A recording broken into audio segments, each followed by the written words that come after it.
Aku adalah pria yang beruntung. Aku tinggal di salah satu kota di Kanada, kira-kira sudah hampir 6 tahun. Aku tinggal sendiri di salah satu gedung apartemen dekat downtown area.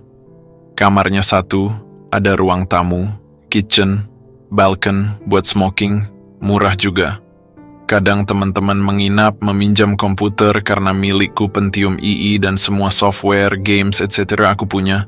Jadi mereka betah nginep di sofa atau bawa sleeping bed. Also, aku punya 50-inci TV, DVD player, video, games, dan lain-lain, jadi tempat ini siip.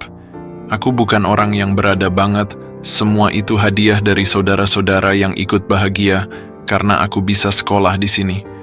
So, syukurlah.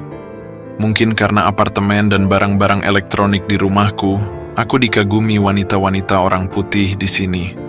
Dikira aku loaded banget, alias rich boy.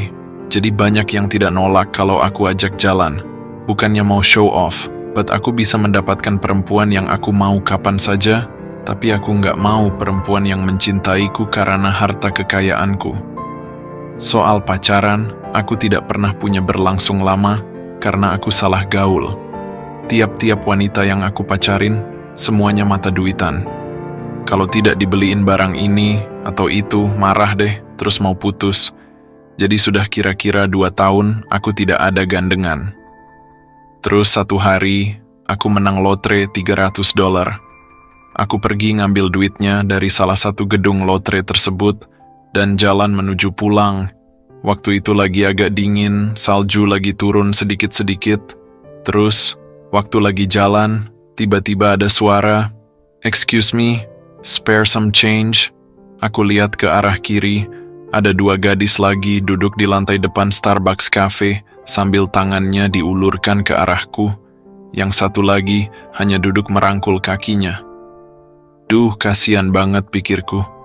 Aku berhenti, meraba kantong celanaku, dan aku keluarkan 2 helai $5. "Ini, silakan," aku bilang. "Terima kasih, Mas," kata gadis yang memegang uang. "Terima kasih kembali," kataku lagi sambil jalan pergi. Memang benar, setelah aku memberi uang tersebut, ada rasa yang hangat dalam hati. Sesampai di apartemen, aku cari sleeping bag bekas dan beberapa baju tebal. Tapi saya lupa kalau semuanya sudah kusumbang ke Salvation Army beberapa minggu yang lalu. Terus aku pikir, sudah mau Natalan, teman-teman pada pulang ke Indonesia. Aku nggak ada teman main. Gimana kalau aku undang saja tuh cewek? Lalu aku pergi ke tempat kedua gadis itu. Tapi mereka sudah nggak ada lagi. Aku lihat kiri dan kanan, dan ternyata kedua gadis itu ada di depan McDonald's, sambil megang kantong buat memesan makanan. Aku tunggu mereka di dekat Starbucks Cafe, dan sewaktu mereka melihatku lagi, si gadis yang aku kasih uang tadi senyum padaku dan bilang, "Hai, lagi ngapain mas? Traktir kita dong," sambil tertawa. Aku senyum saja, "Oke, Nich beli aja." Si cewek yang aku kasih duitnya namanya Lily, dan cewek yang satunya lagi ternyata adiknya bernama Lian. Lily berumur 20 dan Lian berumur 19. Mereka datang dari kota lain dengan cara hitchhike.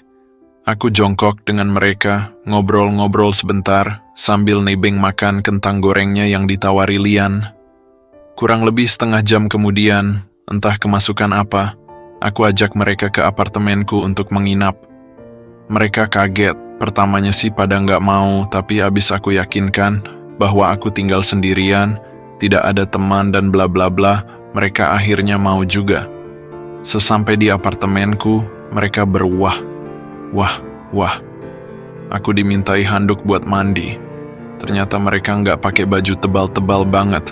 Si Lily cuman memakai t-shirt Marilyn Manson, sweater Gap yang kotor dan jaket kulit, dan Lian memakai lebih tebal, mungkin karena diberi sama Lily.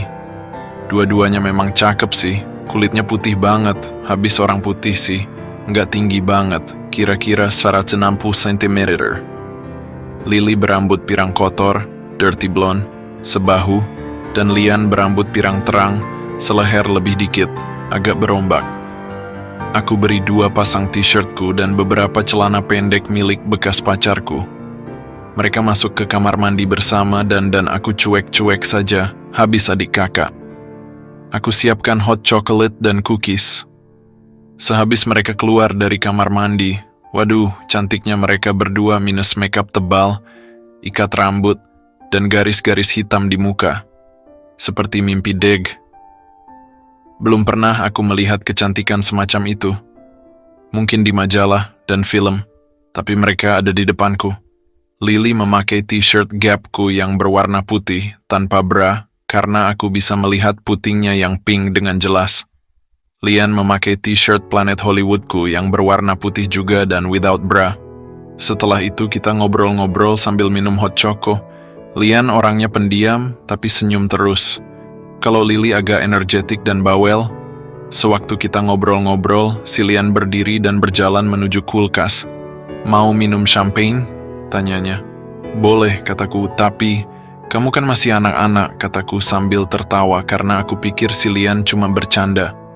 Dia buka botol champagne tersebut dan meminumnya sedikit, lalu dia bawa buat kakaknya, Lily. Gil, dikirain bercanda pikirku. Beberapa jam kemudian, ruang tamuku berasa agak panas, soalnya heaternya rusak. Aku meminta izin untuk tidur, tapi dipaksa temenin ngobrol. Aku suruh nonton TV saja, tapi mereka tidak mau. Kelihatannya sih dua-duanya juga sudah agak mabuk, soalnya pipi mereka merah banget. Dan ngomongnya sedikit ngacau. Terus aku suruh mereka tidur di kamarku yang queen-sized bed, dan aku tidur di sofa. Mereka menarikku untuk tidur dengan mereka. Waduh, rezeki pikirku. Aku ikut saja, tiba-tiba mabuk dan puyengku hilang. Hehehehe, mungkin karena pikiran kotor dan feeling bahwa aku akan skor dengan mereka berdua. Kita tiduran di ranjangku, terus aku memeluk Lily karena dia lebih dekat dengan tanganku. Aku menciumnya dan dibalas juga ciumanku. Lalu aku dan Lily berhohe-hohe dengan berbagai macam gaya, dan dengan Lian masih di samping kami, dan tanpa kami sadari, ternyata Lian juga sudah mulai naik tensi melihat aksi kami. Tanpa kuduga setelah Lily terpuaskan, dia berkata, "Do my sister," seraya mendorongku ke arah Lian. Wah, boleh juga nih. Akhirnya aku dan Lian hohe-hohe selama 20 menitan sebelum akhirnya kami terkapar lemas tak berdaya lagi. Dan kami tidur berpelukan bertiga. Entah mimpi apa semalam bisa-bisanya aku ketiban rejeki bertemu dua saudara yang sama-sama panas. Besoknya, di meja makan, kita ketawa-tawa dan bercanda-canda. Tapi malamnya, mereka bercerita apa yang sebenarnya terjadi pada mereka. Ternyata mereka diperkosa oleh pacar ibu mereka, dan mereka lari dari rumah. Selama 5 hari penuh berpesta ho-he, aku akhirnya menyuruh mereka untuk telepon pulang. Setelah lama aku bujuk, akhirnya mereka telepon pulang. Ibu mereka khawatir sekali dan ingin mereka pulang segera. Pacar ibunya sudah ditangkap oleh yang berwenang. Aku beri $100 buat Lily dan Lian untuk uang saku dan ongkos naik bus. Setelah itu, aku antar ke bus station dan mereka said bye-bye dengan ciuman mesra di pipi kiri dan kanan. Lalu kami pun berpisah, entah kapan kami bisa bertemu kembali. Yang jelas, peristiwa 3 tahun lalu itu betul-betul sulit dilupakan olehku. Entah seperti apa mereka sekarang. Jangan lupa subscribe channel ini dan like sampai 10.000 like.